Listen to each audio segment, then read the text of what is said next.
నిజంగా ఆయన ఉంటే మీరు చెప్పండి, ఏ మహిళనన్నా అక్కడ 4 గంటలు ఉంటే కూర్చుంటారా? పోయి ఇమీడియట్లీ పోలీస్ కంప్లైంట్ చేయాలి కదా. కేంద్రపల్లి చైర్మన్ పదవి ఎవరికి దక్కుతుంది సార్? అని నేను పోయినాం కదా నిన్న. వాళ్ళు నెక్స్ట్ టైం ఏంటి ఎప్పుడు వస్తుందో ఎలక్షన్ కమిషన్ నోటిఫై చేసినప్పుడు ఉంటుంది, ఎవరి మెజారిటీ వాళ్ళు గెలుచుకుంటారు. ఏ నో ప్రాబ్లం ఇన్ దట్. మేము ఎక్కడ కూడా వినండి, వన్స్ అగైన్ నేను రియాక్టివేట్ చేస్తున్నాను, ఎక్కడ కూడా ప్రాసెస్ని అడ్డుకోలేదు.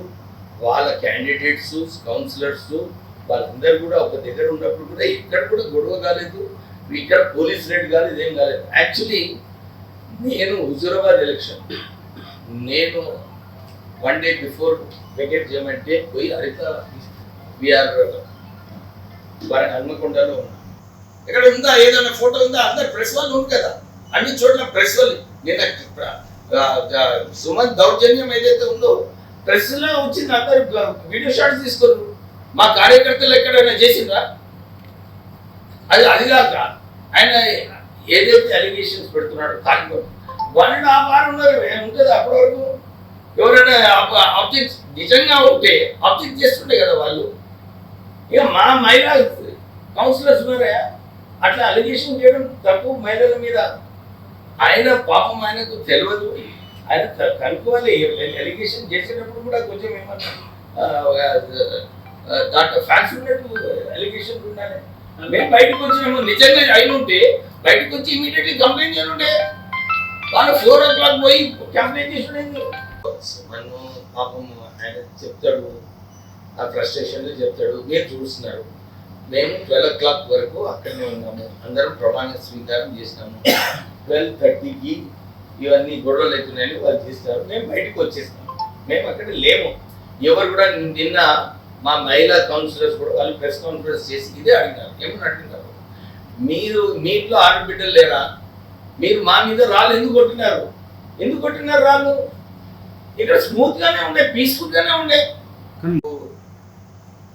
ప్రజల ఏదైతే విలువ ఉన్నదో ఆయన సుమన్ చేసిన యాక్షన్ ని తీవ్రంగా ఖండించారు. ప్రజాస్వామ్యంలో ఇట్లా ఒక ఎలక్టెడ్ మెంబర్, ఒక 2 ఎంపీలు, ఎమ్మెల్యే ఉన్నారు, వాళ్ళ మీద రోడ్ డివైడర్ పడేస్తారండి. చూడలేదా వీడియో? నిజంగా ఎప్పుడు రాళ్ళతో కొడతారా? నాకు విండ్ స్క్రీన్ అంతా పగిలిపోయింది. Is it correct? ఏది ఉన్నా కానీ అని ప్రొవొకేషన్ ఏం లేదు. ఇప్పుడు మా కార్యకర్తలు పోయి ప్రొవోక్ చేసేది అనుకుంటే కూడా మీరు అర్థం చేసుకోవచ్చు, రెచ్చపోయి చేసినందుకు. ఇక్కడ ప్రొవొకేషన్ ఏం లేదు. మేము ఓట్ అయినకి పోయినాం కదా, మేము అక్కడ ఆ రోడ్ మీద ఓట్ వేయడానికి పోతున్నాము. ఎందుకు కొట్టేయండు? ఆ ప్రశ్న యాక్చువల్లీ హరీష్ రావు సుమన్ అడగాలి. ఎందుకయ్యా, ఎందుకు నువ్వు ఈ దుర్వినియోగం చేసావని అసలు ప్రశ్న ఆయన అడగాలి, ఎందుకు కొట్టినావు అని. అంటే ఎందుకు సార్, మీరు అధికారంలో ఉన్నారు, మీరు ఒక మంత్రి, మీలాంటి వాళ్ళ మీదనే ప్రతిపక్షంలో ఉన్న ఒక పార్టీ దాడి చేసి అంత బలహీనంగా ఉన్నారా మీరు అక్కడ? ఆ పార్టీ క్వశ్చన్ నువ్వు ఎట్లా అడుగుతున్నావా? మంచిగా చేస్తేనేమో ఇట్లా క్వశ్చన్ అడుగుతావు, లేదంటే పోలీస్ దుర్వినియోగం అంటే ఎట్లా? పబ్లిక్ అందరూ కూడా భయపడి మీకు అరెస్ట్ చేస్తాము ఇది అని జులుం ఉన్నప్పుడే క్యాండిడేట్స్ విత్డ్రా చేస్తాం. అందు గురించి లాస్ట్ టైం చెన్నూరు, కైతాన్పల్లిలో సరిగా ఎలక్షన్స్ జరగలేదు. అది అధికార దుర్వినియోగం. ఈసారి అన్ని చోట్ల ఎలక్షన్స్ అయినాయి. ఆ ఎలక్షన్స్ అయినందువల్లనే వాళ్ళు కూడా గెలిచిండ్రు. వారికి ఇబ్బంది ఏముంది నాకు అర్థం కాలేదు. ఇప్పుడు కూడా ఎలక్షన్ ప్రాసెస్లో మీరు చూస్తున్నారు, వాళ్ళు క్యాంప్ పెట్టుకున్నారు, అన్ని పెట్టుకున్నారు. అధికార పార్టీ మేమున్నాము, వారి మీద ఎక్కడైనా పోలీసు ఎవరైనా పోయి ఏదైనా గుండాయిజం అయిందా? మా కార్యకర్తలను పోయి ఏమైనా చేసిందా? ఎక్కడైనా ఎఫ్ఐఆర్ ఉందా? ఏమైనా వాళ్ళే పోలీస్ కంప్లైంట్ ఏమైనా ఫైల్ చేసిందా? ఎందుకు ఉంటేనే హైప్ చేయడము, అధికార దుర్వినియోగం చేస్తున్నారు. ఏం అధికార దుర్వినియోగం చేస్తున్నా అర్థం కాదు. నిన్న అసలు అవసరమే లేదు. ఒక ఎంపీ, ఒక మినిస్టర్ కార్ మీద రాళ్ళు కొట్టేది కరెక్టా? నిజంగా నాకు అర్థం కాలేదు. దాన్ని ఏం లేదు, అక్కడ గొడవనే లేదు. ఒక హైప్ క్రియేట్ చేసుకొని ఇదంతా కూడా కేవలము వారు, మేము కూడా డెమోక్రాటిక్ ప్రాసెస్ యాక్సెప్ట్ చేస్తాము. డెమోక్రటిక్ ప్రాసెస్ ప్రకారంగా కానివ్వండి, వీఆర్ నో అబ్జెక్షన్. కేతాన్పల్లిలో ఏముంది, ఎప్పుడే మళ్ళీ ఎప్పుడు పెడతారో పెట్టండి. Election will take place and over is got majority will win. Rate చెప్పించిందా లేదా కనుక్కోండి మీరు. మేము చేయలేదు రేటు. ఎక్కడ చేసినామండి, ఎక్కడ అడ్డుకున్నాము, ఎక్కడైనా ఉందా మీకు? మీరందరూ ప్రెస్ ఇస్ దేర్, ఎక్కడైనా చూసిండ్రా మేము అడ్డుకోవడము ఏదైనా? అది ఏమన్నా ఉంటే తెలుస్తా కదా.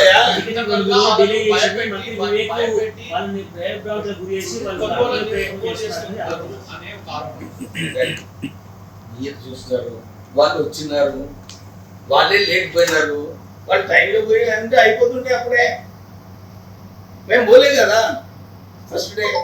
సార్ మళ్ళీ ఎలక్షన్ పెడితే మీ తరఫు నుంచి మీ కాంగ్రెస్ పార్టీ నుంచి క్యాండిడేట్ పెడుతున్నారా లేదా? అది నేను పాలిటిక్స్ ఆడుతున్నాను. నేను ఈరోజు నేను ఏం చేయను ఇదని నిన్న కూడా క్యాండిడేట్ పెట్టడం డెఫినెట్లీ. నిన్న కూడా మా క్యాండిడేట్ ఉండే. క్యాండిడేట్ ఏముందే, ఉంటారు, ఓట్లు ఉంటే గెలుస్తారు, లేకుంటే ఓడిపోతారు. దాంట్లో ఏముంది? పోలీసులను వినియోగిస్తున్నారు. అది ఏం చేసింది పోలీసు? నార్మల్గా సాయంత్రం అధికారులకు డిలే అయినా కూడా కొంత టైం ఇచ్చింది కదా మాకు. 1 hour గివెన్ టైం. 1 hour ఇచ్చింది కదా. పోలీస్ ఏం చేసింది పాపము? పోలీస్ ఎక్కడ అడ్డుకున్నారు? ఫస్ట్ డే కూడా అడ్డుకున్నారా? ఎలక్షన్ ఆఫీసర్స్ మీద మీరు ప్రెషర్ తీసుకొస్తున్నారు. అరే నేను ఎట్లా తీసుకొస్తున్నాడు? ఇది స్టాండర్డ్ అలిగేషన్. నేనేం చేసినామో మీరు చెప్పండి. ఇక్కడ ఎలక్షన్ ఆఫీసర్ మీద ఎందుకు ప్రెషర్ పెడతాం? ఎలక్షన్స్ స్మూత్ గా ఎలక్షన్ స్మూత్ అయినప్పుడు ఎలక్షన్ ఆఫీసర్ మీద ఎందుకు పెడతాము? మాకు సంపూర్ణమైన మెజారిటీ వచ్చినప్పటికీ గూండాయిజాన్ని పోలీసులని గూండాయిజం చేస్తూ పోలీసులను వినియోగిస్తూ అనైతికంగా ఆ చైర్మన్ పదవిని దక్కించుకోవడానికి వివేక్ గారు అనైతికంగా వ్యవహరిస్తున్నారనేటువంటి తీవ్రమైనటువంటి ఆరోపణలు చేస్తా ఉన్నారు. నేను మీకు అడుగుతున్నా, మీరు రెస్పాన్సిబుల్ ప్రెస్ పర్సన్స్, అక్కడ ఎవరు అడ్డుకోలేదు. ఫస్ట్ డే నేను మంచిగా ఎక్స్ప్లెయిన్ చేసిన, పోయి కరెక్ట్ టైంలో పోయి ఓతు తీసుకొని ఎలక్షన్ విన్ అయిపోతే అయిపోయింది. మేము కూడా పోలే కదా ఫస్ట్ డే. వాళ్ళని ఎవరు ఆపలే కదా.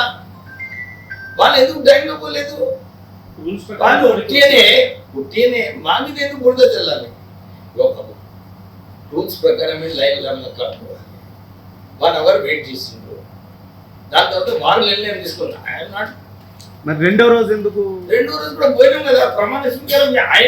ఆయన ఎందుకు చేసిండు మీరు ఆయన ప్రశ్నించాలి. When there is no violence. మేము పోయేటప్పుడు మా మీద రాళ్ళెందుకు కొట్టిండు? సార్ కౌన్సిల్కి వెళ్తున్న ఒక మహిళా పోయి కోదండరామ్ గారి దాడి చేస్తారండి పోలీసులు. ఎవరు ఇన్స్ట్రక్షన్ లో చేస్తారు? టిఆర్ఎస్ అధికారం, టిఆర్ఎస్ వాళ్ళ ఇన్స్ట్రక్షన్స్ ప్రకారంగా చేస్తారు. ఎక్కడ అయిందా టిఆర్ఎస్ నాయకుల మీద? యాక్చువల్ రాష్ట్ర వ్యాప్తంగా ఎక్కడ కాలేదు, ఇక చెన్నూరులోనే అసలే కాలేదు. ఇన్ని అర్చకాలు అయిన తర్వాత కూడా that is what is democracy. వాళ్ళు అర్థం చేసుకోవాలి. ఇప్పుడు నిన్న మేము అధికారంలో ఉన్నాం, మేము చేయాలి. ఇది ఇవన్నీ కూడా చేయలేదు కదా, వాళ్ళు చేస్తున్నారు అపోజిషన్ లో ఉండి. అంటే ఏదైతే 10 సంవత్సరాలు అధికారం నార్మల్ అవుతుంది. అది ఎవరైనా ఇన్ని సంవత్సరాలు అధికారంలో ఉన్నప్పుడు ఆ బలం ఎక్కువైపోతుంది. అందు గురించి ఆ రియాక్షన్ ఎట్లా వస్తుంది? అది ఇంకా అధికారం పోయింది, మేము సరిగా ఉండాలి, చట్టం ప్రకారంగా ఉండాలి అని చెప్పి ఆలోచన లేదు. అదే అధికారంలో ఉండి అధికారాన్ని దుర్వినియోగం ఎట్లయితే చేస్తారో అదే చేస్తామని అంటున్నారు. నిజంగానే చెప్పాలంటే yesterday's incident is a very bad incident. ఎట్లానండి? How can he throw stones? మంత్రి గారి మీద స్టోన్స్ పడేస్తాడా? రోడ్ డివైడర్ మీద కొడతాడు. నాకు విండ్ స్క్రీన్ పలిగింది కదా, ఎట్లా చేస్తాడండి? And actually Harish Rao should know. ఎట్లా హౌ కెన్ హీ సపోర్ట్ ఇలాంటి యాక్షన్ సపోర్ట్ చేస్తున్నారు Harish Rao? Election commission విఫలమైందంటారు sir election నిర్వహించడంలో. అది నన్ను అడుగుతున్నావు. Thank you. నిజంగానే దాంట్లో దట్ ఇస్ నాట్ కరెక్ట్. మా మీద ఎందుకు రాళ్ళు పడాలండి? ఎవరైనా ఆల్రెడీ ఇద్దరు పోలీస్ కానిస్టేబుల్స్ కి దెబ్బలు తగ్గినాయి, ఇంకొక కార్యకర్తకి దెబ్బ తగిలింది. అవసరం ఏముంటే నాకు అర్థం కాదు. సో నేను దానికి సివియర్గా కండెమ్ చేస్తున్నాను. ఏదైతే వారు ఇంకా అధికారంలో ఉన్నట్టు వాళ్ళు బిహేవ్ చేస్తున్నారు, సరైన కాదు. చట్టం ఉన్నది, చట్టం ప్రకారంగానే కానివ్వండి. Nobody is objecting, nobody is doing anything against the law. Clear cut మీ గారికి వాళ్ళ ప్రకారం ఒకటేసారి పోయినందుకు కొంచెం ఉండేది బాధ ఉండదని కాదు, కానీ ఈ ఫ్రస్ట్రేషన్ ఎట్లా చూపించేది అవసరం లేదు. నిజంగానే ఎలక్షన్ అయ్యేటప్పుడు కూడా కేవలం అలిగేషన్స్, వాళ్ళందరూ కూడా క్యాంపెయిన్ చేసుకున్నారు కదా, చెన్నూరులో క్యాంపెయిన్ చేసుకున్నారు, కేటాన్పల్లిలో క్యాంపెయిన్ చేసుకున్నారు, హరీష్ రావు వచ్చి కేటాన్పల్లిలో క్యాంపెయిన్ చేస్తున్నాడు. సో ఇక్కడ ఎక్కడ అడ్డుకున్నారు వాళ్ళని క్యాంపెయిన్ చేయడానికి, లేకుంటే ఎక్కడన్నా జులుం చేసేది ఒక ఆపర్చునిటీ కూడా లేదు. అసలైన తొలి వెలుగు. ఫాలో వాట్సాప్ @తొలి వెలుగు అఫీషియల్.